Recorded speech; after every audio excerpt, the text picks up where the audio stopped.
बिस्मिल्लाहिर्रहमानिर्रहीम। अज़्ज़ंबूर, इससे मुराद भीड़ है। ज़ंबूर मुअन्नस भी इस्तेमाल किया जाता है और लुगत में अज़्ज़नाबीर का लफ्ज़ भी मुस्तअमल है। बाज़ औक़ात शहद की मक्खी को भी ज़ंबूर कहा जाता है। इसकी जमा अज़्ज़नाबीर आती है। इब्ने खालवै ने अपनी किताब में लिखा है कि मैंने अबू उमर और जाहिद के अलावा किसी से अज़्ज़ंबूर की कुनियत के मुतल्लिक नहीं सुना। अबू उमर और जाहिद के नजदीक ज़ंबूर की कुनियत अबू अली है। ज़ंबूर की दो अक़साम हैं, एक जबली और एक साहली। ज़ंबूर की जबली किस्म वो है जो पहाड़ों में सकूनत इख्तियार करती है। इसका रंग स्याह होता है। ये पैदाइश की इब्तदाई हालत में कीड़े की मिसल होता है, फिर ज़ंबूर बन जाता है। ये जानवर अपना घर मट्टी में बनाता है, जैसे शहद की मक्खी मट्टी से अपना घर बनाती है। ज़ंबूर अपने घर में 4 दरवाजे रखता है ताकि चारों तरफ से हवा उसके घर में पहुंचती रहे। इसके एक डंक होता है जिससे वो काटता है।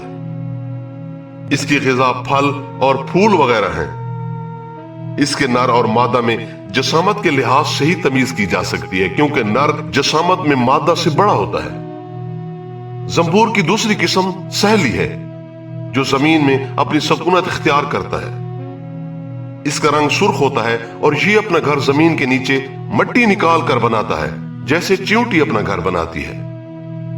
ज़ंबूर मौसम सरमा में छुप जाता है, क्योंकि सर्दी की वजह से इसकी हिलाकत का खतरा होता है। बस ये मौसम सरमा में मुर्दा की तरह सो जाता है। ज़ंबूर जाड़ों के लिए अपनी खुराक जमा नहीं करता, लेकिन चींटियां जाड़ों के लिए अपनी खुराक जमा कर लेती हैं। जब मौसम में बहार आता है तो ये अपनी ख्वाबगाह से बाहर निकलता है और कमजोरी के बायस इसकी हालत खुश्क लकड़ी की तरह हो जाती है। बस अल्लाह ताला इसके जिस्म में दोबारा रूह फूंक देता है। बस ये पहले की तरह फरबा हो जाता है। इस हशरा की मुख्तलिफ अक़साम हैं, जिनके रंग और जिस्म भी मुख्तलिफ होते हैं। ज़ंबूर की बाज़ अक़साम के जिस्म बहुत लंबे होते हैं और इसकी तबीयत में हिर्स और शर पाया जाता है। बस ज़ंबूर जब बावर्ची खाना में दाखिल हो जाए तो इसे खाने की जो चीज भी मिल जाए खा जाता है। ज़ंबूर जो तन्हा परवास करता है, जमीन और दीवारों में सुकूनत इख्तियार कर लेता है। यह ऐसा हैवान है जिसका जिस्म 2 हिस्सों में मुनक़सिम है, इसलिए यह पेट से सांस नहीं ले सकता। अगर इस हैवान को तेल में डाल दिया जाए तो यह हरकत नहीं कर सकेगा, और अगर इसको सिरका में डाल दिया जाए तो फौरन जिंदा हो जाएगा और उड़ जाएगा। अल्लामा ज़मख़शरी ने सूरह आराफ की तफसीर में लिखा है कि बाज़ औक़ात मुतवक्के चीज को वाक़े के मंज़िला में मान लिया जाता है, यानी जिसके आने वाले जमाने में होने की उम्मीद हो उसको ऐसा ही समझ लिया जाता है गोया कि वो हो गया।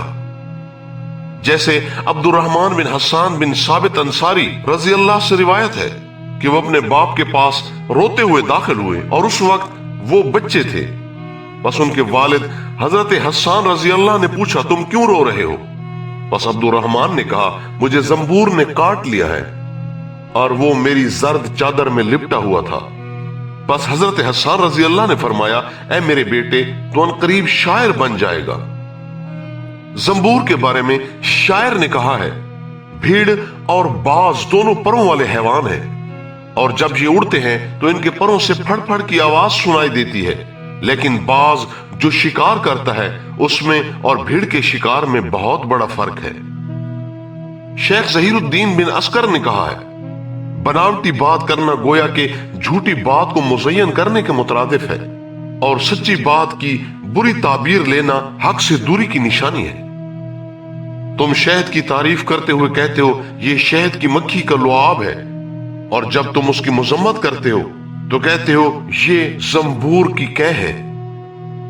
किसी की सिफत को बदल देना, खा मदा की वजह से हो या मुजम्मत की वजह से, ऐसी सहर बयानी है जो जुल्मत को नूर बना देती है। शरफुद्दौला बिन मुनक़ज़ ने ज़ंबूर और शहद की मक्खी के मुतल्लिक़ ये अशआर कहे, शहद की मक्खी और ज़ंबूर मजलिस में गाने लगी तो अहले मजलिस ने लोगों को अजियत देने के खौफ से उन्हें मजलिस से बाहर निकाल दिया। शहद की मक्खी के जिस्म की तासीर भीड़ के जिस्म की तासीर के बरक्स है, क्योंकि शहद की मक्खी के जिस्म से निकलने वाले शहद की वजह से उसकी तारीफ की जाती है اور بھیڑ کے جسم سے نکلنے والے زہر کی وجہ سے اس کی ملامت کی جاتی ہے۔ شرعی حکم: بھیڑ کا کھانا حرام ہے اور اس کو قتل کرنا مستحب ہے۔ حضرت انس رضی اللہ سے روایت ہے کہ نبی اکرم صلی اللہ علیہ وآلہ وسلم نے فرمایا، جس نے زنبور کو قتل کیا اس نے 3 نیکیاں کمائیں۔ خطابی نے معالم السنن میں لکھا ہے کہ زنبور کے گھروں کو آگ سے جلانا مکروہ ہے۔ امام احمد رحمۃ اللہ علیہ سے زنبور کے گھروں کے نیچے دھواں کرنے کے متعلق سوال کیا گیا تو آپ نے فرمایا، جب زنبور سے اذیت پہنچنے کا خدشہ ہو تو اس کے گھروں کے نیچے دھواں کرنے میں کوئی حرج نہیں، اور میرے نزدیک بھیڑ کے گھروں کے نیچے دھواں کرنا آگ کے ذریعے جلانے سے بہتر ہے۔ نیز بھیڑ کی خرید و فروخت بھی جائز نہیں، کیونکہ یہ حشرات الارض میں سے ہے۔ خواص: جب زنبور کو تیل میں ڈال دیا جائے تو اس کی موت واقع ہو جاتی ہے، اور سرکہ میں ڈال دیا جائے تو فوراً زندہ ہو جاتا ہے۔ اگر بھیڑ کے بچوں کو چھتا سے نکال کر تیل میں جلایا جائے اور پھر اس میں سنداب اور زیرہ ڈال لیا جائے تو اس کا کھانا قوت باہ اور شہوت میں اضافہ کا سبب ہے۔